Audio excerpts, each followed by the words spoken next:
என் செய்தியின் தலைப்பு bless the Lord oh my soul. எல்லாரும் சொல்லலாமா? bless the Lord oh my soul. என் ஆத்துமாவே கர்த்தரை ஸ்தோத்திரி. என்னப்பா இது, கடைசியில் ஜெபம் பண்ணிட்ட பிறகுதான் ஆத்துமாவே கர்த்தரை ஸ்தோத்திரின்னு சொல்லுவீங்க, ஆரம்பத்திலே சொல்லிட்டீங்களே.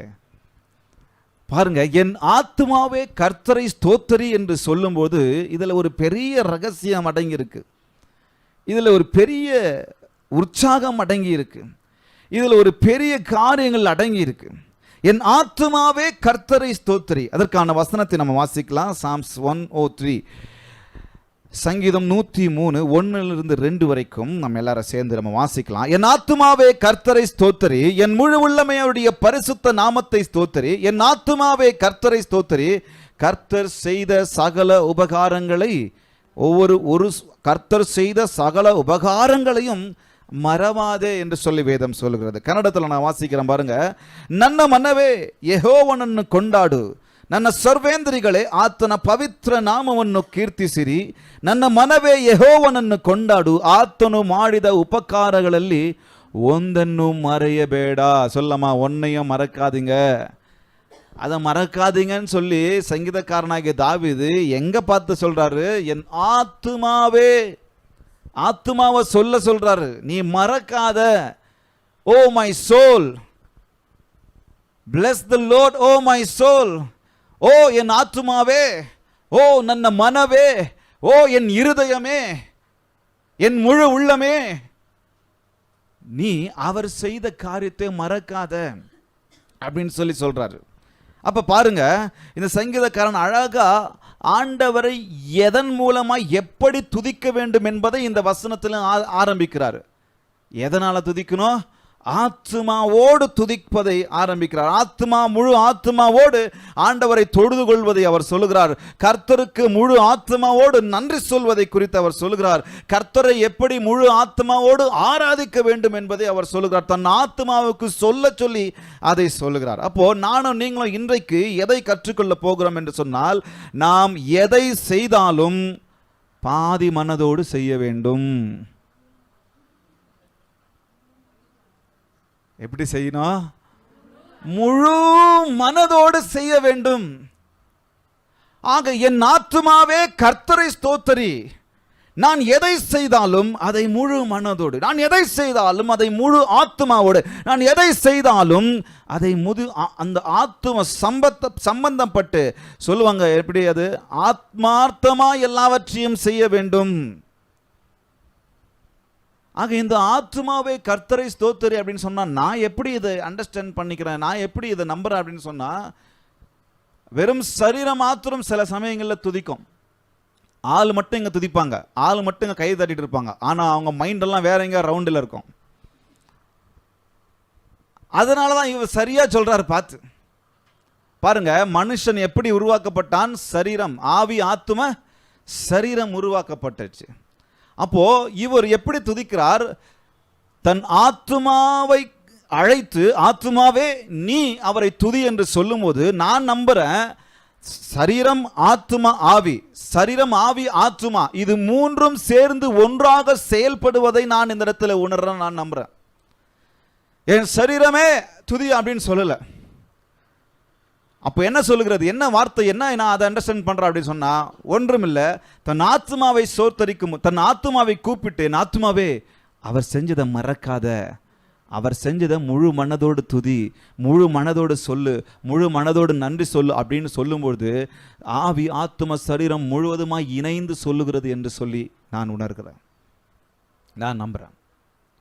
அப்போ என்னை கவனிங்க, நான் எதை செஞ்சாலும் என் முழு ஆத்மாவோடு நான் செய்யணும்.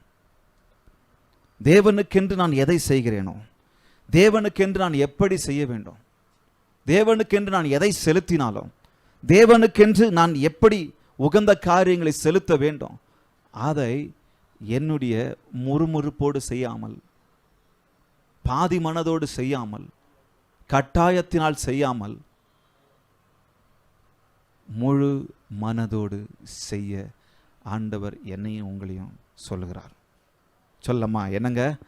இந்த வார்த்தையை மறக்காதீங்க. bless the Lord oh my soul. என்ன சொல்லுங்க? bless the Lord oh my soul. Oh my soul. சொல்லலாமா எல்லாரும் சேர்ந்து இந்த வார்த்தையை? Oh my soul. வெளியில ஒருத்தர் அடிக்கடி எதனா பிரச்சனைன்னு சொன்னா ஓ மை காட் அப்படின்னு சொல்லுவாங்க. முழுசா கூட சொல்றதுல இப்ப OMG முழுசா சொல்றதுக்கும் இப்ப வலிக்குது எல்லாருக்கும். OMG எல்லா அவசரத்துல ஓடிக்கிட்டு இருக்கிறோம். அப்போ இந்த ஃபேன் கொஞ்சம் போடுங்க. அப்போ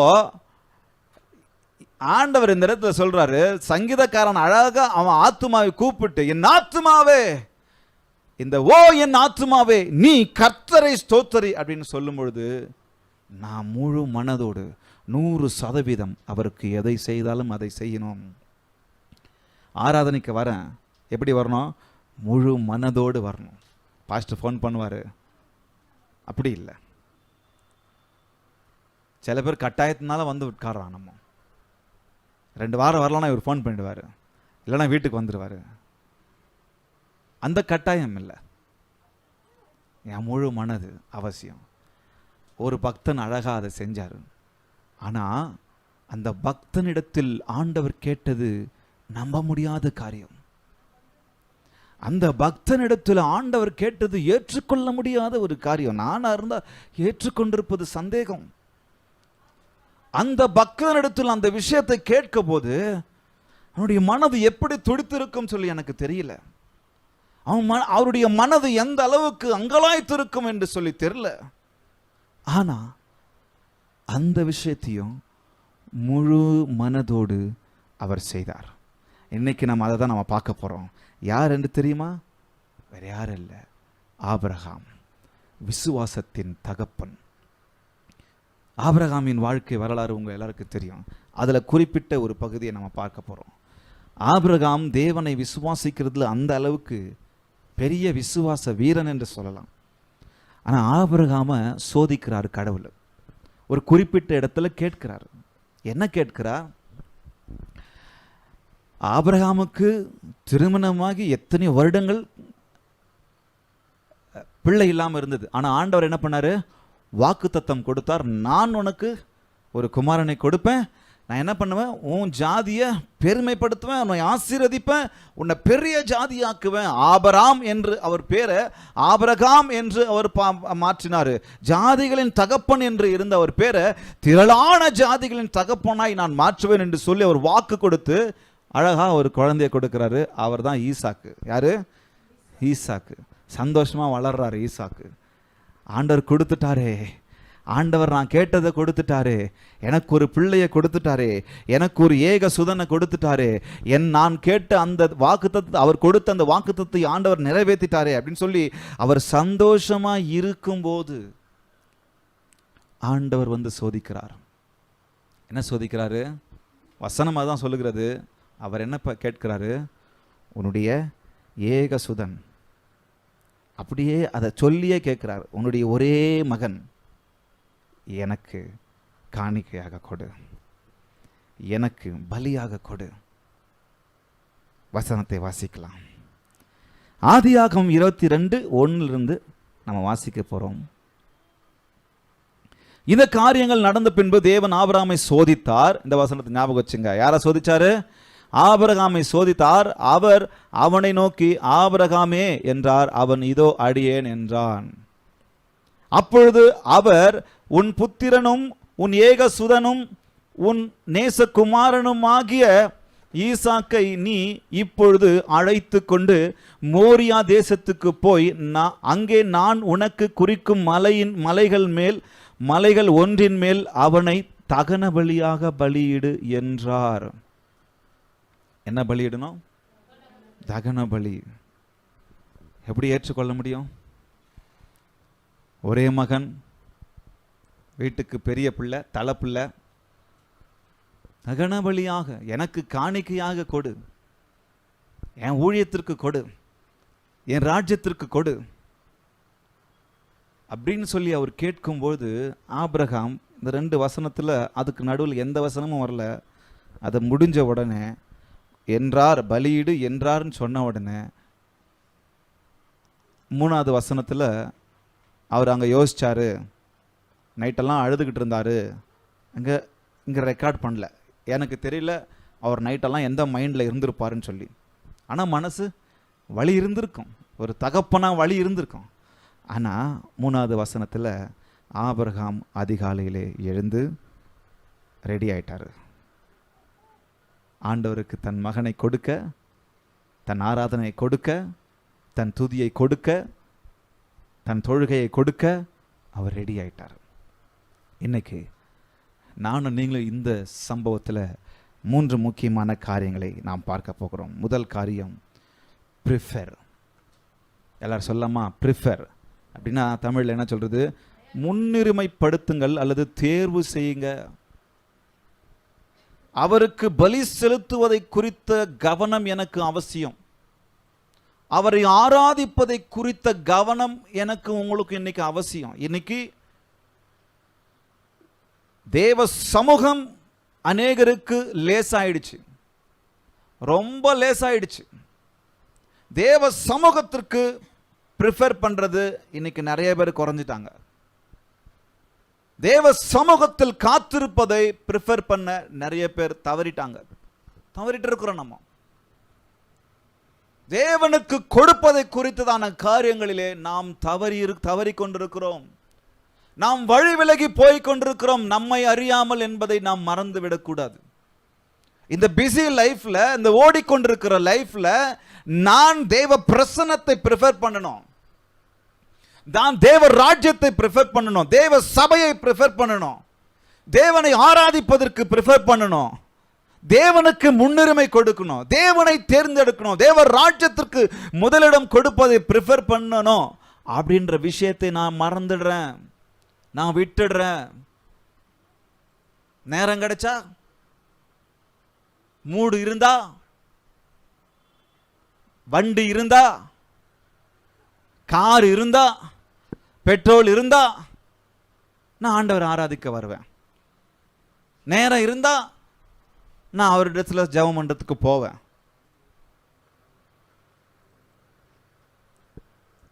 அவர் சொல்லி எப்படி கேட்கிறார் பாருங்க. அந்த வார்த்தையை பாருங்க. அவரு ஒரே வார்த்தையில் ஆண்டவர் சொல்லியிருக்கலாம். எப்படி சொல்லியிருக்கலாம்? உன் மகனை எனக்கு காணிக்கை கொடுன்னு சொல்லியிருக்கலாம். ஆனால் அங்கே என்ன சொல்றாரு பாருங்க. உன் புத்திரனும் அப்படின்னு சொல்லிட்டு விட்டுருக்கலாம். உன் ஏக சுதனும், அதை இன்னும் கொஞ்சம் அதை வெளிப்படுத்துறாரு பாருங்க. உன் ஒரே பையன்பா, உன் நேசகுமாரனும். இவ்வளவு உள்ளுக்குள்ள அந்த அங்கலாய்ப்பை உண்டாக்குறாரு. உன் புத்திரனும் உன் ஏக சுதனும் உன் நேசகுமாரனும், நீ நேசிக்கிறியே. இன்னைக்கு ஆண்டவர் என்னையும் உங்களையும் பார்த்து கேட்கிறாரு. ஒரே விஷயம், உங்க சிறந்த விஷயம், உங்க சிறந்த கிஃப்ட், உங்க சிறந்த நேரம், உங்க சிறந்த நாள், உங்க சிறந்த ஜெபம், உங்க சிறந்த வாழ்க்கை அப்படின்னு சொல்லி உங்களை பார்த்து என்னை பார்த்து கேட்கிறாருன்னு சொன்னா கேட்டும் கேட்காம போயிடுவோம். அவர் பேசலப்பா, வேற யாரோ வந்து பேசிக்கிட்டு இருக்கிறாங்க, வேற ஏதோ காதுல வந்து விழுது. நான் தான் ஜெபத்திற்கு போனேன், நான் தான் பைபிள் வாசித்தேன், அப்புறம் ஆண்டவர் பேசாம அவரோடு கூட தொடர்ந்து நான் உறவில், சம்பதத்தில், ஜெபத்தில், பிரசன்னத்தில் இருந்தேன்னு சொன்ன ஆண்டவர் என் கூட கண்டிப்பா பேசுவார். அப்போ ஆண்டவர் இங்க பாருங்க, இங்க என்ன வசனம் இவ்வளவு அழகா சொல்றாரு பாருங்க. உள்ளுக்குள்ள அந்த பாசத்தை, அது முக்கியமான காரியம், அதை நீ கொடுக்கணும் அப்படின்றத அவர் விவரிக்கிறார். உங்ககிட்ட என்னைக்கு பேசினார் எனக்கு தெரியாது, என்கிட்ட என்னைக்கு பேசினாரு எங்களுக்கு தெரியும். நானும் சில டைம் மறந்துருப்பேன். ஆனா ஆண்டவர் உங்ககிட்ட என்கிட்ட எதையாவது கேட்கிறார் அப்படின்னு சொன்னா, தேவ பிரசனத்துக்கு நானும் நீங்களும் முக்கியத்துவம் கொடுக்கணும் அப்படின்னு சொன்னா, நான் அதை ப்ரிஃபர் பண்ணணும், அதுக்கு முன்னுரிமை கொடுக்கணும். என்னங்க, ஆபிரகாமை சோதித்தார். எப்படி எனில், எப்படி சோதிச்சாரு? தன்னுடைய நேசகுமாரனை கொடுப்பேன். இப்ப என்னையும் உங்களையும் சோதிக்கிறார். எப்படி எனில், நீங்க ஜெபத்துக்கு போகணும், இல்லை நீங்க தனிப்பட்ட ஜெபத்துக்கு வீட்டுக்குள்ள போறீங்களோ, அல்லது வேத வாசிப்புக்காக நீங்க தனிப்பட்ட நேரத்தில் ஒதுக்குறீங்களோ, அல்லது ஆராதனைக்கு வர்றீங்களோ, அல்லது தேவ ராஜ்யத்திற்கு உங்களை ஒப்பு கொடுக்குறீங்களோ, ஆண்டவர் என்னையும் உங்களையும் ஒரு வேலை சோதிக்கிறார் அப்படின்னு சொன்னா, எப்படி எனில் வேலை அதிகமாயிடுச்சு, வேலை ஓட்டி அதிகமா இருக்கு, ஆராதனை டைமில் தான் நான் உங்களுக்கு உதாரணத்துக்கு சொல்கிறேன். ஆராதனை டைமில் ஓட்டி வச்சுட்டாங்க. எப்படி எனில் ஆபிரகாமை தேவன் சோதித்தார். எப்படி எனில் இந்த ராஜேஷை தேவன் சோதித்தார். காலையில் தண்ணி வரல, வெறும் முகத்தை கழுவிட்டு ஓடி வரணும், வேற வழி இல்லை. எப்படி எனில் இல்லை இல்லை இல்லை, என் வியாபாரம் அன்னைக்கு தான் நடக்கும். என்னையும் உங்களையும் சோதிக்கிறார். இன்னைக்கு தான் சண்டே தான்ப்பா அதிகமாக வியாபாரம் நடக்கும். எப்படி எனில் பக்கத்தில் பார்த்து சொல்லுங்க, எப்படி சோதிக்கிறாருன்னு தெரியாதுப்பா, ஆனால் கண்டிப்பாக உங்களுக்கு அதுக்கான சோதனை வரும். அப்போ பக்கத்தில் பார்த்து சொல்லுங்க, அப்போ தேவனா வியாபாரமா, தேவனா இல்லை இன்னும் கொஞ்சம் தூங்கலாமா, தேவனா அல்லது உங்கள் வேலையா, தேவனா அல்லது தேவையில்லாத இடமா, தேவனா அல்லது வேற வேற காரியமா, இல்லை வேற நபரா, ப்ரிஃபர் பண்ணுங்க. அல்லேலூயா. தெரிந்தெடுங்க. இந்த தெரிந்தெடுக்கிறதுல தான் நிறைய பிரச்சனை நாம பண்றோம். லேசாயிடுறோம். ரொம்ப லேசா நம்ம கவனிங்க, என்ன கவனிங்க, ரொம்ப லேசாயிடுறோம். பக்கத்தில் பார்த்து சொல்லுங்க, லேஸ் ஆகாதீங்க. ஆராதனைக்கு வர்றதுக்கு லேசாயிடாதீங்க. தேவ பிரசன்னத்துக்கு இடம் கொடுக்கறதுக்கு லேசாயிடாதீங்க. ஆண்டவர் கேட்கிற காரியம் ஒருவேளை கடினமான காரியமா இருந்தாலும் சரி, நான் எதை வேணாலும் விட்டு கொடுத்துருவோம்ப்பா, காலையில் எழுந்திரிக்கிறத விட்டு கொடுக்க மாட்டேன். நமக்குள்ள அப்படிதான் இப்போ நிறைய ஓடிக்கிட்டு இருக்குது.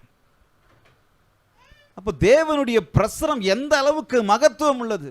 தன்னுடைய நேசகுமாரன், தன்னுடைய ஒரே புத்திரன், தன்னுடைய ஒரே ஏகசுதன் ஒரே மகன், அவரை கேட்கும்போது ஆபிரகாம் ஒன்றும் பேசல. அல்லேலூயா. ஆபிரகாமுக்கு அவருடைய கீழ்ப்படிதலுக்கு கரங்களை தட்டலாமா? ஒண்ணுமே பேசல. அப்பொழுது ஆபிரகாம் என்ன பண்றாரு? அதிகாலையில் எழுந்து, இங்க வாசிக்கிறோம் பாருங்க, அதிகாலையில் எழுந்து, எங்க போட்டிருக்கு, அதிகாலையில் எழுந்து தன் கழுதையின் மேல் சேனங்கட்டி தன் வேலைக்காரரில் 2 பேரையும் தன் குமாரன் ஈசாக்கையும் கூட்டிக் கொண்டு தகன பலிக்கு கட்டைகளையும் பிளந்து கொண்டு தேவன் தனக்கு குறித்த இடத்தில் புறப்பட்டு போனான். 3ஆம் நாளில் ஆபிரகாம் தன் கண்களை ஏறெடுத்து பார்த்து தூரத்தில் இந்த இடத்தை கண்டான். ப்ரிஃபர் பண்ணாங்களா? ஏற்கனவே நான் சொல்லியிருக்கேன், இப்போ ஞாபகம் வருது, நான் சொல்கிறேன்.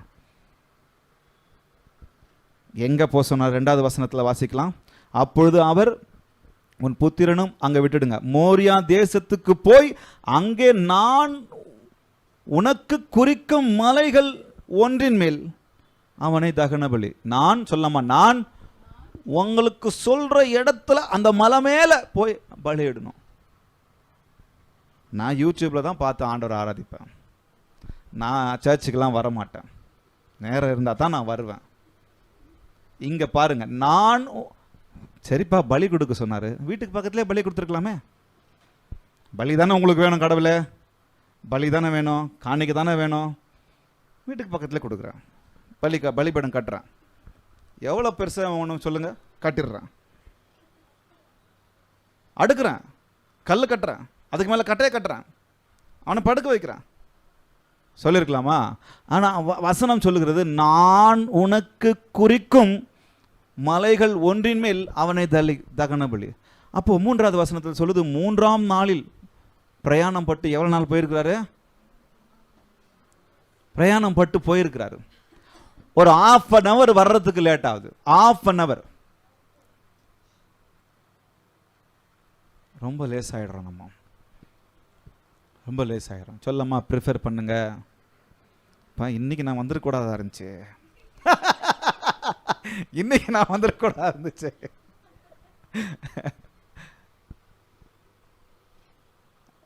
செட்டில் ஆகிடாதீங்க. இவங்க என்னுடைய கம்ஃபர்ட் ஜோனில் நான் செட்டில் ஆகிடக்கூடாது. ஆண்டவரை ஆராதிக்கிறதுக்கு எனக்கு கம்ஃபர்ட்டாக இருக்குது, நான் இங்கேயே ஆராதிச்சுக்கிறேன், வீட்லேயே ஆராதிச்சுக்கிறேன். அதான் யூடியூப்பில் நீங்கள் தான் லைவில் வரீங்களே, வீட்லேயே ஆராதிச்சுக்கிறேன், காய்கறி நசுக்கிக்கிட்டு. அங்கே மலைகள் விலகினாலும் இந்த காய்கறி இங்கே நறுக்கிட்டு இருப்பாங்க. இங்கே இது ஆராதனையா? உடம்புக்கு முடியாதவங்க, எழுந்திருக்க முடியாதவங்க, அந்த மாதிரி சூழ்நிலை இருக்கிறவங்க வேறு வழி இல்லை, வீட்டில் இருந்து ஆராதிக்கலாம். என்னால் முடியும் அப்படின்ற பட்சத்தில் நான் ஏன் வர முடியாது? நான் ஏன் தேவராஜ்யத்திற்கு உழைக்கக்கூடாது? ஏன் நான் தேவராஜ்யத்திற்கு என்னை கொடுக்கக்கூடாது? நான் வீட்டுக்கு நான் வீடுங்களுக்கு போனால் காணிக்க வாங்க மாட்டேன். முதல் வாரத்திலே நம்ம வீட்டுங்களுக்கு போவோம். நிறைய பாஸ்டர்மார்கள் முதல் வாரம் 2வது வாரத்திலே வீட்டுக்கு போவாங்க. எதுக்கு? அதுக்கு தான். புரிஞ்சுக்குங்க. நான் எந்த வீட்டுக்கு போனாலும் காணிக்க வாங்க மாட்டோம். அது நம்ம சர்ச்சினுடைய ஒரு கொள்கையாக வச்சுருக்கிறோம். ஏன்னா இருக்கோ இல்லையோ அவங்ககிட்ட வந்துட்டான்டா, இப்போ எங்கே கடனை வாங்கி 100 ரூபா கொடுக்குறதுன்னு தெரியலையே, வருத்தம். ஸோ அந்த மாதிரி கட்டாயத்துக்கு யாரையும் நம்ம உள்ளாக்கக்கூடாது. ஒரு நாள் வீடு விசிட்டிங் போகணும், நிறைய நடந்திருக்கு. வீடு விசிட்டிங் போனப்போ முடிஞ்ச உடனே நில்லுங்க பாஸ்டர், நில்லுங்க பிரதர், என்னாச்சுங்க? இல்லை நான் காணிக்க கொடுக்கணும். காணிக்க வேண்டாம், எனக்கு காணிக்க நான் வாங்க மாட்டேன். நீங்கள் வாங்க சர்ச்சுக்கு வந்து போடுங்க, சர்ச்சுக்கு வந்து ஆண்டு போடுங்க. கொஞ்சம் பிரயாசம் எடுத்து வாங்க, பரவாயில்ல. ஒரு நாள் அதுக்கு நேரத்தை கொடுங்க, பரவாயில்ல. நான் உனக்கு குறித்த இடத்துல அந்த மலை மேலே போய் நீங்கள் பலியிடுங்க. உங்கள் கம்ஃபர்ட்டில் உட்காந்துடாதீங்க. காணிக்கத்தான், தகன பலி தான், சொந்த குமாரன் தான், ஏக சுதன் தான், ஒரே புத்திரன் தான். ஆனாலும் ஆண்டவருக்குன்னு செலுத்தும் போது அதில் ஒரு கீழ்ப்படிதல் அவசியம். ஹல்லேலூயா. அதில் ஒரு கீழ்ப்படிதல் அவசியம். அதை ஆண்டவர் என்கிட்ட உங்ககிட்ட அவர் எதிர்பார்க்கிறார். அதை விட்டுடக்கூடாது. அது உங்கள் நேரமாக இருக்கலாம், அது உங்கள் தாளந்தாக இருக்கலாம், அது உங்கள் வேலையாக இருக்கலாம், அது உங்கள் வீடாக இருக்கலாம், அது உங்கள் பணமாக இருக்கலாம், அது உங்கள் பொருளாக இருக்கலாம், அது உங்கள் பதவியாக இருக்கலாம். இன்னும் நீங்கள் நிறைய சொல்லிக்கிட்டே போகலாம். அல்லது அது நீங்களே இருக்கலாம். அவரை ப்ரிஃபர் பண்ணிடணும். அவருக்கு முக்கியத்துவம் நான் கொடுத்துட்டேன் அப்படின்னு சொன்னால், அவருக்கு கொடுக்கும் போது அதை அவருக்கென்று சிறந்த முறையில் அவருக்குன்னு சொல்லி முன்னுரிமைப்படுத்தி அவருக்கென்று கொடுக்க வேண்டும். அவருக்கென்று தகன பலியாக கொடுக்க வேண்டும். ஆபிரகாம் அதே தான் செஞ்சார். நம்ம தசமபாகத்தை எடுத்து வைக்கிறோம், காணிக்கைகளை எடுத்து வைக்கிறோம். இது வரைக்கும் நான் பேசினது, நம்ம டீச்சிங் பண்ணது கிடையாது. காணிக்கை தசமபாகம் சொன்னால் 10ல் 1 பங்கு. அது எடுத்து வைக்கிறோம், அப்படி அதை ப்ரிஃபர் பண்ணுறோம் அப்படின்னு சொன்ன உடனே அது தேவனுக்குன்னு சொல்லி எடுத்து வச்சாச்சு, ப்ரிஃபர் பண்ணியாச்சு. அது தேவனுக்குன்னு சொல்லி பிரதிஷ்டை பண்ணியாச்சு. அதை தேவனுக்குன்னு சொல்லி ஒதுக்கி ஆயிடுச்சு. ஆனால் அதை கொடுக்க வேண்டிய முறையில் வந்து கொடுக்கணும். என்னுடைய அப்பா ஒரு குறிப்பிட்ட இடத்துக்கு போனார். போகும்போதெல்லாம் என்ன பண்ணிட்டாங்க, நிறைய பேர் அவங்கக்கிட்ட காசு கொடுத்துட்டாங்க. எங்கள் அப்பா கிட்ட காசு கொடுத்து, இந்த காணிக்கை நீங்கள் அங்கே போட்டுருங்க. இன்னைக்கு காணிக்கை முக்கியமாயிடுச்சு. ஆனால் அது எந்த மனதோடு கொடுக்கணுன்றது முக்கியமாக இல்லை. இப்போ அப்படி தானே? காணிக்கை போடுறது முக்கியம் இல்லை. ஆண்டவர் எதிர்பார்க்கறது என்ன? நீங்கள் இருக்கணும். நீங்களும் நானும் அந்த இடத்துல இருந்து என் கையார நான் அதை போடணும். அது அவசியம். நான் அவங்ககிட்ட கொடுத்து அனுப்பிடுறேன், இவங்க கொடுத்து அனுப்பிடுறேன். அந்த முறையெல்லாம் ஆண்டவர் அந்த முறையெல்லாம் ஆண்டவர் விரும்புறது கிடையாது. எவ்வளோ பெரிய ஒபீடியன்ஸ் பாருங்கள். ஒரே குமாரன், எல்லாரும் சேர்ந்து சொல்லமா? என்னங்க? ஒரே குமாரன், ஏக சுதன். சொல்லமா? அப்போ எவ்வளவு வயிறு எரிஞ்சிருக்கான் அவருக்கு. ஒரே குமாரன், ஏக சுதன், ஒரே புத்திரன். அதுவும் கல்யாணம் ஆன புதுசுலேயே அவர் வரல, அவருக்கு ஆயிடுச்சு, வயசாயிடுச்சு. அதன் பிறகு அவர் பிறந்தார். வெயிட் பண்ணி அவர் கிடைச்சாரு. அந்த மாதிரி ஒரு மனுஷன், அந்த மாதிரி ஒரு மகனை அவர் கேட்கிறார் அப்படின்னு சொல்லும்போது, அதற்கும் அவர் எந்த அளவுக்கு கீழ்ப்படிந்தார்? கரங்களை தட்ட மாட்டீங்களா? எந்த அளவுக்கு அவர் கீழ்ப்படிந்தார், எப்படி அவருடைய கீழ்ப்படிதலுக்கு எவ்வளவு இருந்தது பாருங்க. முறுமுறுப்போடு கொடுத்தாரா? கொடுக்க ஓடியாந்தாரா? கட்டாயத்தோடு ஓடி வந்தாரா? இன்னைக்கு நாம கட்டாயத்தோடு தான் எல்லாத்தையும் நம்ம செய்யறதுக்கு பார்க்குறோம் நிறைய சமயங்கள்ல.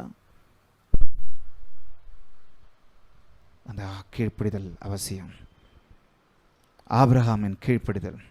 தேவன் சுலபமானது கேட்கல, அவர் கேட்டது கடினமானது தான். ஆனாலும் ஆபிரகாம் அதற்கு கீழ்ப்படிஞ்சார். அவருடைய விசுவாசத்தை பாருங்க. முதலில் நாம் முடிவெடுக்க வேண்டும். எதுக்கு முடிவெடுக்கணும்? எதுக்கு முடிவெடுக்கணும்? அவர் என்ன கேட்கிறாரோ அவருக்கு கொடுக்க வேண்டிய நேரம், அவருக்கு கொடுக்க வேண்டிய தாளந்து, அவருக்கு கொடுக்க வேண்டிய காணிக்கை, அவருக்கு கொடுக்க வேண்டிய என்னுடைய வாழ்க்கை எல்லாவற்றையும் நான் அவருக்குன்னு சொல்லி ஒதுக்கிட்டேன்னு சொன்னால், அவருக்குன்னு சொல்லி ப்ரிஃபர் பண்ணிட்டேன்னு சொன்னால், அதை கனத்தோடு கீழ்ப்படிதலோடு நான் செய்ய வேண்டும். ஹல்லேலூயா. இங்கே வசனம் சொல்லுகிறது, நான் கர்த்தருக்கு செய்த பொருத்தனைகளை அவருடைய ஜனங்கள் எல்லாருக்கு முன்பாகவும் செலுத்துவேன். சொல்லம்மா ப்ரிஃபர். இது சொல்லம்மா ப்ரிஃபர். கொஞ்சம் கஷ்டமாக இருக்குது. ப்ரிஃபர் பண்ணிடணும். எது முக்கியம் எது முக்கியம் இல்லை. இப்போ பாருங்க,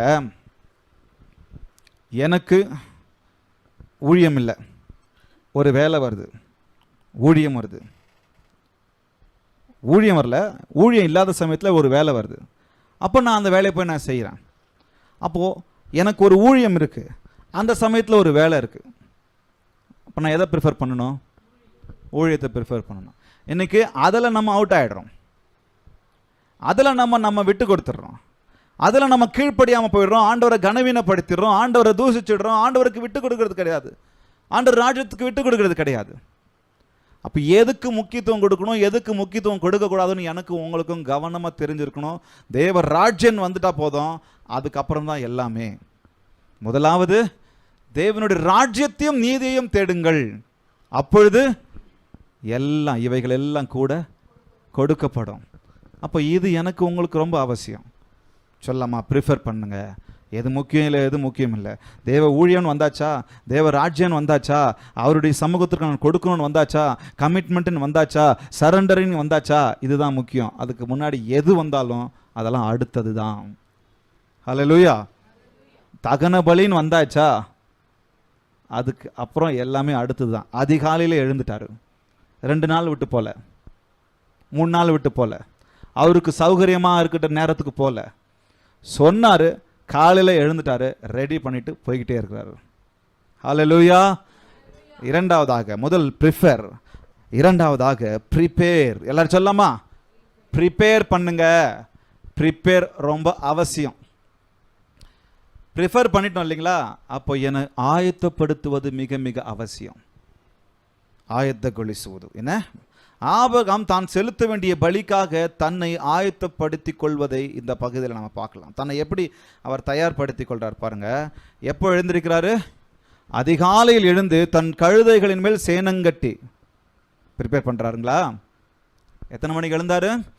அதிகாலையில் எழுந்து தன் கழுதையின் மேல் சேனங்கட்டி தன் வேலைக்காரில் 2 பேரையும் தன் குமாரன் ஈசாக்கையும் கூட்டிக் கொண்டு, இங்க கவனிங்க, தன் தகனபலிக்கு கட்டளைகளை பிளந்து, எல்லாரும் பக்கத்தில் பார்த்து சொல்றீங்களா? தகனபலிக்கு கட்டைகளை என்ன பண்ணாங்க? பிளந்து தேவன் தனக்கு குறித்த இடத்திற்கு புறப்பட்டு போனா. பக்கத்தில் பார்த்து சொல்லுங்க, கட்டைகளை கொஞ்சம் பிளந்துக்கங்க. அதுதான் ஆயத்தம். கட்டைகளை கொஞ்சம் பிளந்துக்குங்க. அங்கே போய் பிளந்துக்கலாம், அங்கே போய் பார்த்துக்கலாம், அங்கே போய் ஆராதிச்சுக்கலாம், அங்கே போய் அதை பண்ணிக்கலாம். ரெடி ஆகுறதே கிடையாது. சில சமயத்தில் ஆராதனைக்கு வர்றதுக்கு முன்னாடி ஜெபம் பண்ணுறதும் கிடையாது. அந்த ஆயத்தமே நமக்கு கிடையாது. எழுந்திருக்கிறதே லேட்டு. அடித்தான் பிடிச்சேன், ஓடி வாடா போனோம், அங்கே ஓடி போய் சேரணும்டா, பாட்டு முடிகிறதுக்குள்ளே ஓடிடலாம்டா. சொல்லுங்க, கட்டைகளை பிளக்குறீங்களா? நேரத்தை கொஞ்சம், ஆமாம், நேரத்தை கொஞ்சம் ஒதுக்கணும் பிளக்கிறதுக்கு. ஆயத்தம் ரொம்ப அவசியம். இதை சொல்ல மாட்டீங்களா? ஆயத்தம் அவசியம். ஆயத்தம் இல்லாத எதையுமே செய்ய முடியாது. அங்கே போய் அது இதை வரும்போது பார்த்துக்கலாம், செய்யும் போது செஞ்சுக்கலாம், அதுவாக நடக்கும், தானாக நடக்கும். அங்கே போனி சொதப்புவோம். நம்ம ஆராதனைக்கு மாத்திரம் சொல்ல, வேறு எல்லாவற்றுக்கும் சரி சொல்கிறேன், சேர்த்து சொல்கிறேன். தேவர் ராஜ்யத்திற்கு கொடுப்பது மாத்திரம் இல்லை, வேறு எல்லாவற்றுக்கும் சேர்த்து சொல்கிறேன். சொல்லுங்க, கட்டைகளை பிளந்து, தகனபடி பலிகளுக்கு கட்டைகளை பிளந்து தயாராகிடணும். ஒரு டிசிப்ளின் எனக்கும் உங்களுக்கும் மிக மிக அவசியம். காலையில் எழுந்துறாரு, தேவையானதற்கு ப்ரிப்பேர் பண்ணுறாரு. தகன பலிகளுக்கு தேவையானதையும் அவர் எடுத்துக்கொள்கிறாரு.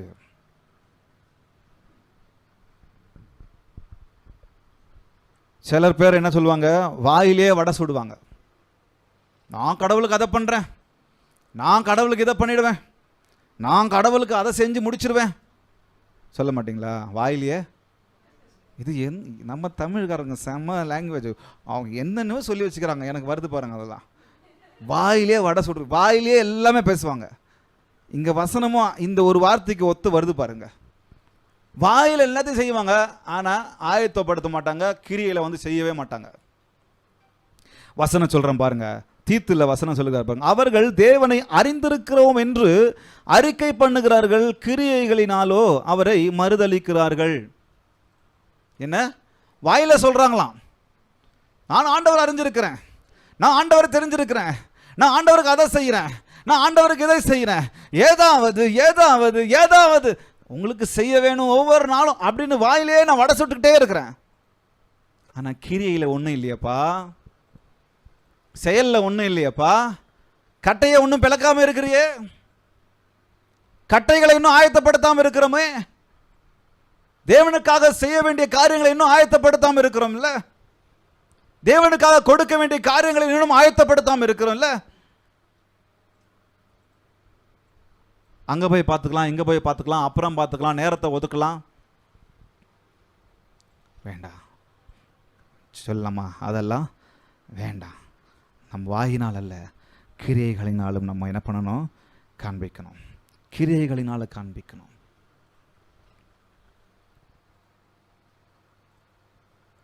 ஆண்டவர் சொல்றாரு, கனிகளினால் அவர்களை அறிவீர்கள். எதனால?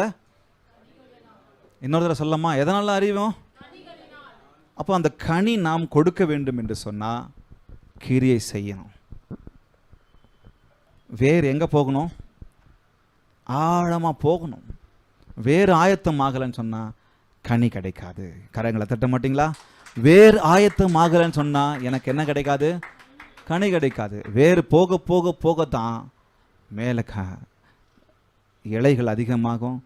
அந்த இலை சூரிய வெப்பத்தில் பச்சையத்தில் சர்க்குலேஷன் உண்டாகி பூக்களை உண்டாக்கும். பூக்களை உண்டாக்க பிறகு மகரந்த சேர்க்கை உண்டாகும். மகரந்த சேர்க்கை உண்டான பிறகு காய் உண்டாகும். இந்த காய் உண்டான பிறகு அது அப்படியே பெருசாகி அதன் பிறகு கனி. இவ்வளவு ஆயத்தம் ஒரு சின்ன மரம் செஞ்சுக்கிட்டு இருக்கு. 100 வருஷம் ஆச்சு ஏதோ ஒரு மரம் இருக்குதுன்னு லொரின் போன வாரம் சொன்னான். அவங்க எங்கேயும் வேலை செய்கிற இடத்துல அது இன்னைக்கு வரைக்கும் கனி கொடுக்கலையாம். எனக்கு ஒரே ஆச்சரியம். ஒன்று தான், மகரந்த சேர்க்கை நடந்திருக்காது எனக்கு தெரிஞ்சு. ஆனால் பார்க்குறதுக்கு பசுமையாக இருக்கும். நானும் இன்றைக்கி பார்க்குறதுக்கு பசுமையாக இருக்கிறேன், பல பலன்னு இருக்கிறேன். பக்கத்தில் பார்த்து சொல்லுங்கள், ரொம்ப அழகாக இருக்கிறோம். ஆனால் கட்டைகளை பிளக்கலையே, ஆயத்தமாகலையே, ஆண்டவருக்கு செய்ய வேண்டிய காரியங்களில் நான் ப்ரிப்பேர் பண்ணவே மாட்டேருக்கிறேனே. என்னுடைய ப்ரிப்பேர் அவசியம் இல்லையா? அவசர அவசரமாக எதையும் செய்யாமல் ஒவ்வொரு காரியத்தையும் அழகாய் நேர்த்தியாய் ஒவ்வொன்றையும் ப்ரிப்பேர் பண்ணுவது என் வாழ்க்கைக்கு ரொம்ப அவசியம். ஒரு இடத்துல வேலை செய்ய, ஒரு வியாபாரத்தை நான் ஆரம்பிக்க போகிறேன்னு சொன்னால் சுத்தீர பார்க்கணும். அங்கே ஒரு தரக்காரி கடை, ஒரு ஒரு ஒரு பழக்கடையை ஓப்பன் பண்ணுறேன், சுத்தீரும் பார்க்கணும். இல்லை ஒரு உணவகத்தை ஓப்பன் பண்ணுறோம் அப்படின்னு சொன்னால் சுற்றியும் பார்க்கணும். அங்கே ஜன நடமாட்டம் இருக்கா, எப்படிப்பட்ட ஜனங்கள் இருக்கிறாங்க, நம்ம போடுற சாப்பாடு எப்படிப்பட்டது, அங்கே ஏற்கனவே வேறு ஏதாவது ஹோட்டல்ஸ் இருக்கா, இதெல்லாம் சுற்றிலும் பார்த்து இந்த ஆயத்தம்லாம் நமக்கு முக்கியம். எடுத்தம் கவுத்தம் சொல்லி போய் வனாந்தரத்தில் போய் கடை ஓப்பன் பண்ணிட்டோம்னா யார் வந்து வாங்குவா? ஒருத்தர் கடையை ஓப்பன் பண்ணுறாரு. கடையை ஓப்பன் பண்ணிவிட்டு காலையில் 10 மணிலேருந்து 5 மணி வரைக்கும் ஓப்பன் பண்ணுறாரு. ஓப்பன் பல நாளாக நடந்துக்கிட்டு இருக்குது. 5 மணி அவர் டைமிங் பாருங்கள் எவ்வளோ பர்ஃபெக்டாக இருக்கிறாரு. காலையில் 10 மணிலேருந்து 5 மணி வரைக்கும் ஓப்பன் பண்ணுறாரு ஒரு குறிப்பிட்ட இடத்துல. நிஜமாவில் நடந்ததை சொல்கிறேன். வீட்டுக்கு வந்துடுறாரு, வியாபாரமே நடக்கலையாம். என்னடான்னு பார்த்தா அங்கே காலையில் 10 மணிக்கு எல்லாரும் வேலைக்கு போயிடுவாங்க. 10 மணிக்குள்ளேயே ஒரு ஈகாக்கா நடமாட்டம் இருக்காதாங்க. 6 மணிக்கு மேலே தான் வெளியே வருவாங்க எல்லாரும். அவர் 5 மணிக்கே மூடிட்டு வந்துடுறாரு. அப்புறம் எங்கே வியாபாரம் நடக்கும்? கட்டைகளே பிளக்கல. அவர் ப்ரிப்பேர் பண்ண மாட்டிருக்கிறாங்க. என்ன கொஞ்சம் ஞானத்தோடு எப்போ செய்யணும், எதை செய்யணும், எங்கே செய்யணும், இடம் பொருள் ஏவல், இதெல்லாம் அவசியம் இல்லை. அப்பா இது வெளியில் இருக்கிற காரியத்திற்கே அப்படி நம்ம யோசிக்கணும்னு சொன்னால், தேவனுக்கு என் வாழ்க்கையை ஒப்புக்கொடுக்கிறேன்னு சொல்லி பார்க்கும்போது என் வாழ்க்கையை நான் எவ்வளவு ப்ரிப்பேர் பண்ணணும், என் மனதை எவ்வளவு தயார்படுத்தணும், என் எண்ணங்களை எவ்வளவு தயார்படுத்தணும், நான் என்னை எப்படி ரெடி பண்ணிக்கிட்டணும். சொல்லம்மா, bless the Lord oh my soul. ஏன் சொன்னேன்னு சொல்லுங்க. அந்த ஓ மை சோலுக்கு சொல்ல மாட்டேங்கிறோம் நம்ம. ஆண்டவரை பிளஸ் பண்ணுங்க, ஆண்டவரை ஸ்தோத்தரிங்க, அவருக்காக ப்ரிப்பேர் பண்ணுங்க சொல்ல மாட்டிருக்கிறோம் நம்ம, தெரிவிக்க மாட்டிருக்கிறோம் நம்ம. bless the Lord oh my soul. என் ஆத்துமாவே நீ கர்த்தரை ஸ்தோத்திரி. அப்போ நான் முழு மனதோடு ஒரு காரியத்தில் ஈடுபடுவேன் என்று சொன்னால் நான் ப்ரிப்பேர் பண்ணுவேன். நான் தான் தாமரை மாதிரி தண்ணி மேலே தெரியாமல் நடந்துக்கிட்டு இருக்கிறேனே. நான் போய் நீட்டிக்கிட்டு அங்கே வேரில் இருந்தாலும் தாமரை மாதிரி தண்ணி மேலே மிதங்கிட்டு இருந்தேன்னு சொன்னால் என்ன நடக்கும்? அழகாக இருக்கும் பார்க்குறதுக்கு, அவ்வளோதான். ஃபோட்டோ பிடிச்சிக்கலாம் பக்கத்தில் வந்து. தேவனுக்கென்று நான் என்னை கொடுக்கும்போது, என்னுடையதை கொடுக்கும்போது, என் தாளந்தை கொடுக்கும்போது எல்லாவற்றையும் ப்ரிப்பேர் பண்ணணும். ஆபிரகாம் எவ்வளவு அழகா அந்த டிசிப்ளினை கற்றுக்கிட்டு இருக்கார் பாருங்க. அந்த டிசிப்ளினுக்குள்ளே தான் இது அடங்குது. இந்த ப்ரிப்பரேஷன் மிக மிக அவசியம். வார்த்தையை ப்ரிப்பேர் பண்ணுறோம், எவ்வளவு அவசியம். உள்ளுக்குள்ளே அந்த வார்த்தைகளெல்லாம் நான் என்னென்ன பாயிண்ட் பேசணும், எப்போ பேசணும், எங்கே பேசணும், அதை ப்ரிப்பேர் பண்ண பிறகு தானே நான் இங்கே வந்து நடத்த முடியும். அந்த டிசிப்ளின் எனக்குள்ளாக வேணும். இல்லை இந்த என்ன சொல்கிறது, பவர் பாயிண்ட் நம்ம போடுறோம், இதுக்கு முன்னாடியே நம்ம ப்ரிப்பேர் பண்ணுறோம். ப்ரிப்பேர் பண்ணால் அங்கே டைரெக்டாக போட்டுக்கலாம். நடக்குமா? நடக்கும். ஆனால் நான் பாயிண்ட்டு ரெண்டாவது பாயிண்ட் போயிட்டுருப்பேன், அப்போ தான் அவங்க ரெண்டாவது பாயிண்ட் முதல் பாயிண்ட்டே வருவாங்க. டைரெக்டாக பண்ணுறதா இருந்தால் முன்கூட்டியே ஒவ்வொன்றையும் ப்ரிப்பேர் பண்ணுறோம். ஆராதனை முடிஞ்சிருச்சு, திங்கக்கிழமை இது முடிஞ்ச உடனே அடுத்த வாரத்துக்கான மெசேஜுக்கு தலையில் குருவி மாதிரி ஓடிக்கிட்டே இருக்கும் பிரசங்கியாருங்களுக்கு. என்னடா பண்ணுறது, என்ன பண்ணுறது, எதை சொல்கிறது, எதை ப்ரிப்பேர் பண்ணுறது, எதை குறித்து பேசுறது, யாரை குறித்து பேசுறது, அந்த ப்ரிப்ரேஷன் ஓடிக்கிட்டே இருக்கும். அதுக்கப்புறம் உட்காந்து கடவுள் சமூகத்தில் உட்கார்ந்து காத்திருந்து எதைப்பா நான் பேசிட்டேன்னு சொல்லி உட்கார்ந்து அப்போ ஆண்டர் கொடுக்கறது எடுத்து ப்ரிப்பேர் பண்ணி வந்து பிரசங்கம் பண்ணுறாங்க. பாடல்கள் பாடுறோம், அந்த பாடல்கள் பாடும்போது ப்ராக்டிஸ் இல்லாமல் மேலே வந்து பாடினோம்னு சொன்னால் ஆளுக்கு ப்ராக்டிஸ் பண்ணியே நம்ம சொதப்புறோம். ப்ராக்டிஸ் பண்ணாமல் வந்தோம்னா இன்னும் சொதப்புவோம். என் பக்கத்தில் வச்சுக்கிறேம்மா, சாரிம்மா, இன்னும் சொதப்புவோம் நம்ம. பாருங்க, இதெல்லாம் அவசியம் சொன்னால் அதுக்குள்ளே ஒரு சோல் அவசியம். அது இஷ்டத்தோடு நான் செய்யணும், முழு மனம் அவசியம். சொல்லுவாங்கள்ல, ஒரு பாட்டு பாடுறாங்க அப்படின்னு சொன்னால் அதில் சோல் இருந்துச்சுங்க அப்படின்னு கேள்விப்பட்டிருக்கிறீங்களா? உங்கள் பாட்டு ரொம்ப நல்லா இருக்குது, நீங்கள் அந்த பேசின அந்த விஷயம் நல்லா இருக்குது, அதுக்குள்ளே நீங்கள் உங்கள் ஜீவனே இருந்தது, உங்கள் உயிரே இருந்தது, அதில் சோல் இருந்துச்சுன்னு சொன்னாங்களே. அதனுடைய அர்த்தம் என்ன? நான் சும்மா என் பாட்டுக்கு நான் பாடல, உன் பாட்டுக்கு நீ பாடுப்பா அப்படின்னு சொல்லி என் பாட்டுக்கு நான் பாடல. அதை உணர்ந்து, அந்த பாடல்களின் அர்த்தத்தை உணர்ந்து, அந்த வார்த்தையின் அர்த்தத்தை உணர்ந்து, எனக்குள்ளாக அதை அனுபவித்து, அதை சிலாகித்து நான் அதை பாடும்போது அதுக்குள்ளாக ஒரு ஜீவன், அதுக்குள்ளாக ஒரு சோல் இருக்கிறதுனால அது என்ன டச் பண்ணுது, மற்றவங்களையும் டச் பண்ணுது. ஹல்லேலூயா! அதுக்கு ரொம்ப அவசியம். அதை முழு மனதோடு நான் செய்கிறேன் பாருங்க. சொல்லுங்க, bless the Lord oh my soul. Oh my ஆத்துமாவே, சொல்லமா, ஓ என் ஆத்துமாவே கர்த்தரை ஸ்தோத்தரி. அதை ப்ரிப்பரேஷனோடு செய்யுங்க. சரி, ஒரு சில விஷயங்கள்லாம் ஈஸியாக வந்துடுது. எப்படி வந்துடுது? இதை நீங்கள் யோசிச்சிருப்பீங்களா இல்லைன்னு எனக்கு தெரியல. நம்ம இந்த வாரம் ஆராதனைக்கு போகிறோம் அப்படின்னு சொல்லி வைங்க, நம்ம தசமபாகத்தை எடுத்து வச்சிடறோம், இவ்வளோடா எடுத்து வச்சிடறோம், அதில் ப்ரிப்பேர் பண்ணிடுறோம், அதில் தவறுறது கிடையாது. காணிக்க கொடுக்கணும், இவ்வளோ கொடுக்கணும் அப்படின்னு சொல்லி அதில் தவறுறது கிடையாது. ஆனால் எவ்வளோ பேர் செஞ்சுருக்கிறோம், இந்த வாரம் நான் இந்த காரியத்திற்கு ஆண்டவருக்கு போய் நன்றி சொல்லணும், நான் பாட்டு பாடும்போது இதற்கு ஆண்டவரை நான் துதிக்கணும், இந்த விஷயத்தை ஆண்டவர் இந்த விஷயத்தை என் வாழ்க்கையில் ஆண்டவர் செஞ்சிருக்கிறாரு, இந்த விஷயத்திற்காக ஆண்டவர் சமூகத்தில் போய் அவர் சமூகத்தில் நின்று சபையோடு இணைந்து ஆராதனை செய்யும்போது உங்களுக்கு நன்றிப்பா, என் வாழ்க்கையில் இதை பாராட்டுனீங்களே அப்படின்னு சொல்லி எவ்வளோ பேர் இதை செஞ்சுருக்கிறோம்.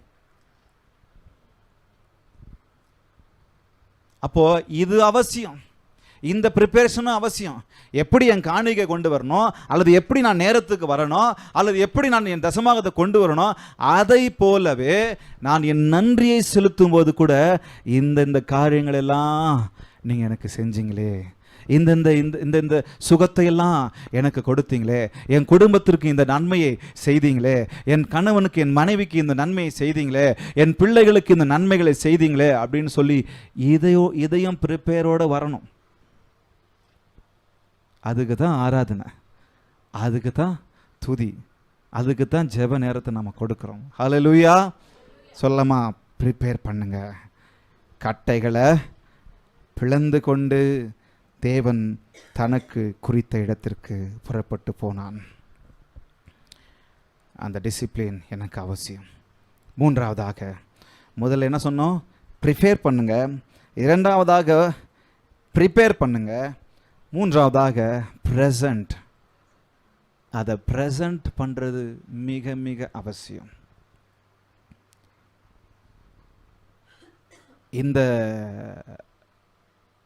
சமையல் செய்வாங்க, சமையல் செஞ்சுட்டு அந்த சமையல் பல ஐட்டம்ஸ் செஞ்சுருப்பாங்க, ஆனால் ஒரு தட்டில் அதை அழகாக ப்ரெசண்ட் பண்ணும்போது அது பார்க்குறதுக்கே ப்ளசண்ட்டாக இருக்கும்.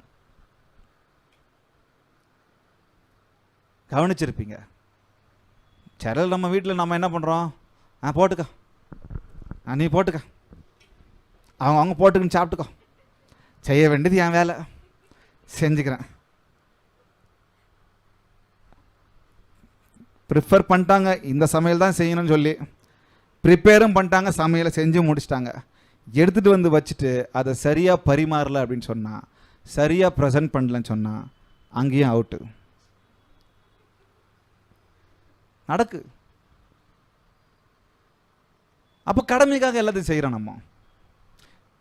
நான் வீட்டில் கடமைக்காக செஞ்சிட்டேன், போட்டு சாப்பிட்றதும் சாப்பிடாதும் உங்கள் இஷ்டம். சொல்லம்மா, பக்கத்தில் பார்த்து சொல்லம்மா, என்னங்க வீட்டுக்கு போய் எனக்கு அடிதான்.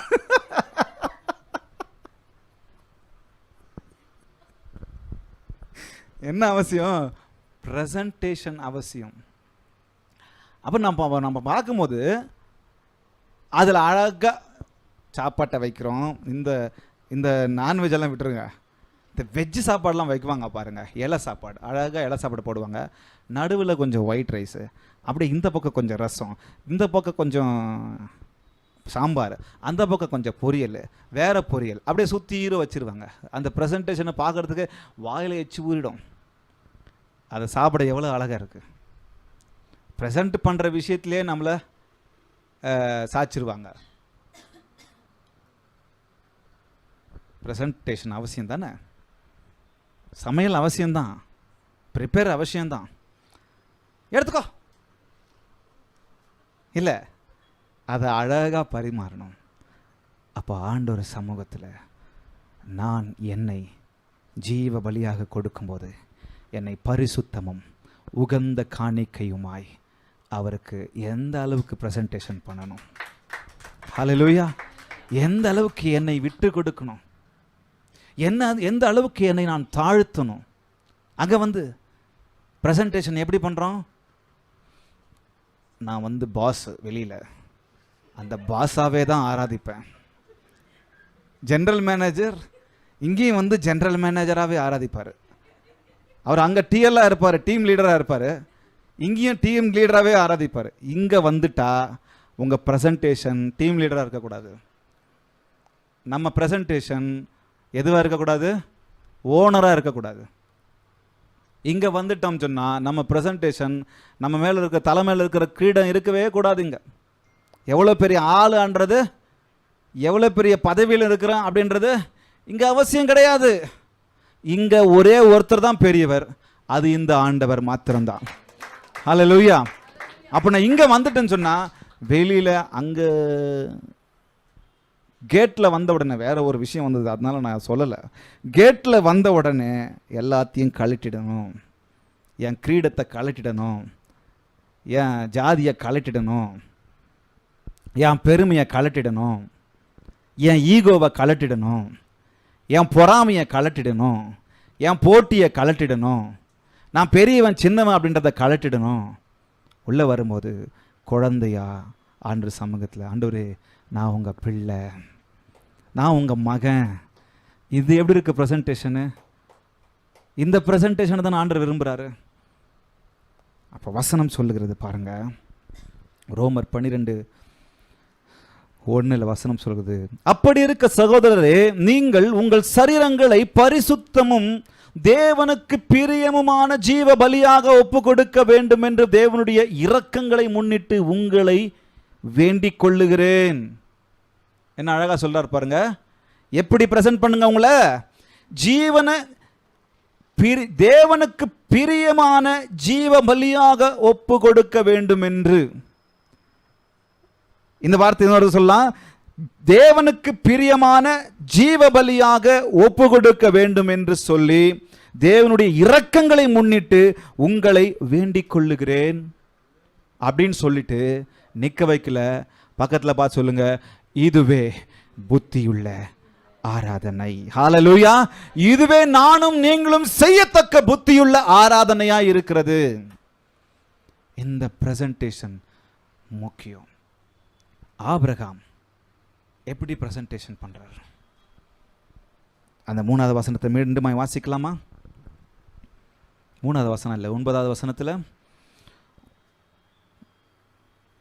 வாசிக்கலாமா? யாராவது வாசிக்கிறீங்களா? 9வது வசனத்தை.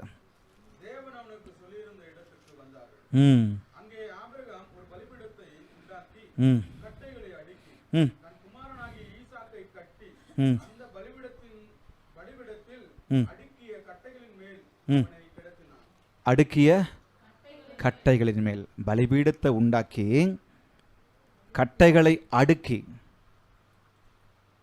பிரசன்டேஷன் கவனிங்க, பலிபீடத்தை உண்டாக்கி, அழகா முதல் ஒரு கல் அது பிக்சர் எதுனா இருக்கா, ஒரு கற்கள், பெரிய கற்களை ஒரு ஒரு ஒரு பீடம் மாதிரி, ஒரு புல்ஃபிட் மாதிரி உண்டாக்கி, அதுக்கு மேலே என்ன பண்றாரு?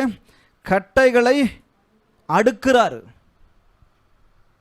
ஏதாவது கொடுங்க, அப்படியே தூக்கி, பலிபீடம் தானே கட்டணும்.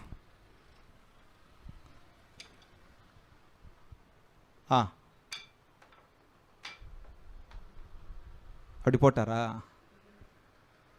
உனக்கு வேணுமா இருக்கிறது பலிபீடம் தானே கடவுளே? நம்ம நெருப்பு பற்ற வைக்கும் போது எப்படி போடுறோம்? தூக்கி போடுறோம், அப்படியே போடுறோம், கரெக்டாக சொருவுறோம் 4 பக்கமும். அதுக்கே அவ்வளோ பயந்து பண்ணுறோம். கட்டைகளை தூக்கி போட்டு, வாசிக்கலாமா? நான் என்ன தப்பாக வாசிக்கிறேன் பொழுது. பலிபீடத்தை உண்டாக்கி கட்டைகளை தூக்கி போட்டு, என்ன போட்டிருக்கு? கரங்களை தட்ட மாட்டீங்களா? Presentation is very important. கட்டைகளை ஒன்றுக்கு மேலே ஒன்று அடுக்கிறாரு. கட்டைகளை அடுக்கி அந்த பலிபீடத்தின் மேல், அந்த பலிபீடத்தில் அடுக்கிய கட்டைகளின் மேல் தன்னுடைய ஒரே குமாரன், தன்னுடைய ஒரே ஏக புத்திரன், தன்னுடைய நேச குமாரனை பிரசன்ட் பண்றார். வேண்டா வெறுப்பா எதையும் செய்யக்கூடாது, பாதி மனசோடு எதையும் செய்யக்கூடாது. அதனால தான் நான் டாபிக் இதை வச்சேன், bless the Lord oh my soul. எதை செஞ்சாலும் இங்கிருந்து செய்யணும், எதை செஞ்சாலும் மனசார செய்யணும், எதை செஞ்சாலும் முழு ஆத்மாவோடு செய்யணும். வெறும் சரீரத்தில் அல்ல, சரீரத்தில் செய்வதற்கு ஒரு கருவி அது, ஆனால் இங்கிருந்து செயல்பட வேண்டும். அப்போ கட்டைகளை ஒவ்வொன்றாக அடுக்கி தன்னுடைய ஒரே குமாரனை எடுத்துக்கொண்டு வந்து பலிபீடத்தின் மேலே வைக்கிறார். என்ன உன்னதமான ஒரு சாக்ரிஃபைஸ், என்ன உன்னதமான தியாகம். இன்னைக்கு நம்ம என்ன பண்ணுறோம்? நமக்கு விருப்பமானது தான் கொடுக்குறோம், நமக்கு தோதா இருக்கிறத கொடுக்குறோம், நமக்கு நேரம் இருந்தால் கொடுக்குறோம், நமக்கு எது வேண்டாமோ அதை கொடுக்குறோம். ஆபேல் காணிக்கையும் காயின் தானே மறந்துட்டப்ப, ஆபேல் காயின் காணிக்கையை கவனிச்சிங்கள? எது வேணும், எது அவசியம்? ஆபேல் ஆட்டை கொடுத்தாரு, காயின் காய்கறிகளை கொடுத்தாரு.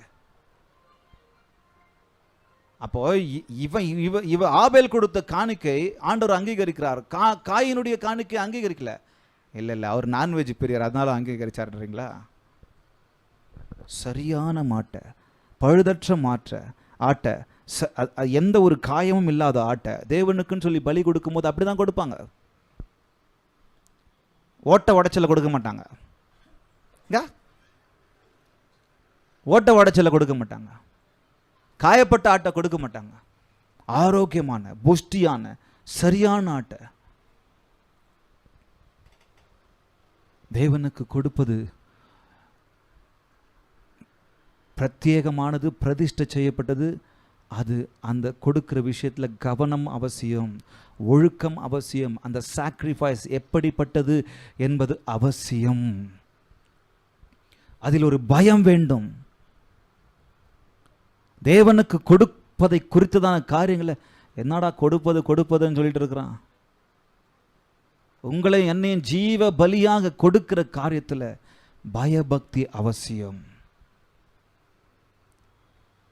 நம்ம சும்மா தெனாவட்டா வந்து எதையும் செய்யக்கூடாது, இருக்கிறோமே என்று சொல்லி எதையும் செய்யக்கூடாது. தேவன் கொடுப்பது உகந்ததாய், சிறந்ததாய், மேலானதாய், மேன்மையுடையதாய், பழுதற்றதாய் அவருக்கு கட்டைகளை அடுக்கி அதுக்கு மேலே கொடுக்கணும். கூட்டிட்டு வந்துக்கிட்டே இருக்கிறாரு. நான் வசனத்தை வாசிக்கிறேன், கடைசியாக முடிக்கிறேன். ஆபிரகாம் 22:14 வசனம் சொல்லுகிறது, அந்த இடத்துக்கு யெகோவா ஈரே என்று பெயரிட்டான், அதனாலே கர்த்தருடைய பர்வதத்தில் பார்த்து கொள்ளப்படும் என்று இந்நாள் வரைக்கும் சொல்லப்பட்டு வருகிறது. தேவனுக்குன்னு சொல்லி நம்ம கொடுக்கிறோம், நம்ம எந்த ஒரு லாபத்தையும் எதிர்பார்க்காம கொடுக்கணும். ஆனா ஆபிரகாமுக்குள்ள அவர் எப்படியும் என் தேவைகளை சந்திப்பார் என்கிற அந்த ஒரு எண்ணம் அவருக்குள்ளாக இருந்திருக்கும் கண்டிப்பா. இங்க பாருங்க, அவர் சொல்றாரு, ஈசாக்கு கேட்குறான், அப்பா கூட்டிக்கிட்டு வரும்போது கேட்குறாரு. யார்? ஈசாக்கு கேட்குறாரு. என்ன கேட்குறான்? அப்பா எனக்கு கட்டை இருக்கு, ஆடு எங்க? பாவம் பரிதாபமான புள்ள, அது உன்னதான் போட்டு தள்ள போறாருன்னு தெரியல அவருக்கு, பரிதாபமாக கேட்க போறாரு. அப்போ ஆபிரகாம் அறிந்திருக்கிறார்.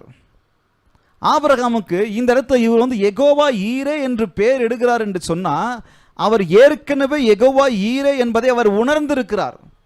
அதன் பிறகுதான் அவர் யெகோவா ஈரே என்று சொல்லி இந்த இடத்துல பேரை வைக்கிறார். ஆக பலி செலுத்துவதற்கு முன்பாகவே அவர் என் தேவைகளை சந்திப்பார் என்கிற ஒரு எண்ணம் அவருக்குள்ளாக உணர்ந்திருக்கிறார். அப்ப அவர் சொல்றாரு, கர்த்தர் பார்த்துக்குவாரு. ஈசாக்கு கேட்கும் போது என்ன சொல்றாப்புல? கர்த்தர் பார்த்துக்குவாரு, கர்த்தர் ஆட்டை சந்திப்பார். அப்போ இன்னைக்கு உங்களுக்கும் எனக்கும், நான் தேவனுக்கு என்னையே ஜீவ பலியாக கொடுக்கும் போது என்னை கர்த்தர் பார்த்து கொள்வார். ஹல்லேலூயா! என்னை கர்த்தர் பார்த்து கொள்வார், அதுல சந்தேகமே இல்லை. அதுக்காக நான் எந்த லாபத்துக்கும் நான் கடவுளை சார்ந்து இருக்காம, கர்த்தர் என்னை சந்திப்பார், என்னை என்னை சிநேகிப்பார், என்னை போஷிப்பார், என்னை நடத்துவார், என்னை உயர்த்துவார். அந்த காரியம் எனக்குள்ளாக அவசியம். சொல்லமா? ப்ரிஃபர் பண்ணுங்க. ப்ரிஃபர் முன்னுரிமை கொடுங்க. இரண்டாவது ப்ரிப்பேர் பண்ணுங்க, ஆயத்தப்படுத்துங்க. மூன்றாவது ப்ரெசன்ட் பண்ணுங்க. ப்ரெசன்டேஷன் அவசியம். இது இது இந்த வாழ்க்கை, இந்த ஆராதனை மிக அவசியம். நான் சொல்கிறேன், நீங்கள் ஆண்டவருக்கு த பெஸ்ட் ப்ரைஸை ப்ரெசென்ட் பண்ணுங்க. ஆண்டவரை ஆராதிக்க வந்துட்டீங்களா, the best praise, the best துதியை ஆண்டவருக்கு செலுத்துங்க. ஆண்டவரை வர்ஷிப் பண்ண வந்துட்டீங்களா, த பெஸ்ட் ஆராதனை ஆண்டவருக்கு கொடுங்க. கத்திக்கிட்டு பாடிக்கிட்டு இருப்பீங்க, கிருபை விலகாதையா. இங்க மக்களை பார்த்தா இல்லையே, கொஞ்சமா விளங்கி இருந்ததே, ஒரு அசைவு இருக்காது. ஸ்டாச்சுவா அந்த இடத்துல ஆராதிப்பாங்க, மனசுக்குள்ள ஆராதிப்பாங்களா எனக்கு தெரியல. த பெஸ்ட் வர்ஷிப்பை கொடுங்க. கடவுளுக்காக நீங்க எதை செஞ்சாலும் த பெஸ்ட் வர்ஷிப்பை கொடுங்க. ஹல்லேலூயா. கடவுளுக்காக நீங்க கொடுக்கிற த பெஸ்ட் ஆஃபரிங்கை கொடுங்க. கடவுளுக்காக கொடுக்கிற பலி, த பெஸ்ட் சாக்ரிஃபைஸை கொடுங்க. கடவுளுக்காக கொடுக்குறீங்களா, அந்த நேரத்தை பெஸ்டா கொடுங்க, தி பெஸ்டா கொடுக்கணும். ஆண்டவர் கொடுக்கிற தாளந்த தி பெஸ்ட் ஆண்டர்கிட்ட கொடுக்கணும். கொஞ்சத்தில் உண்மை உள்ளவனை அநேகத்தில் அதிகாரியாக வைக்குவார். என்கிட்ட கொஞ்சம் மியூசிக் தான் இருக்குப்பா, ஹல்லேலூயா. என்கிட்ட கொஞ்சம் தாளந்து தான் இருக்குது, என்கிட்ட கொஞ்சம் வார்த்தை தான் இருக்குது, என்கிட்ட கொஞ்சம் பேச்சு திறன் தான் இருக்குது, என்கிட்ட கொஞ்சம் பிரசங்க திறன் தான் இருக்குது. பெஸ்ட்டை உங்ககிட்ட இருக்கிறத பெஸ்ட்டை கொடுத்துருங்க, 100% கொடுத்துருங்க.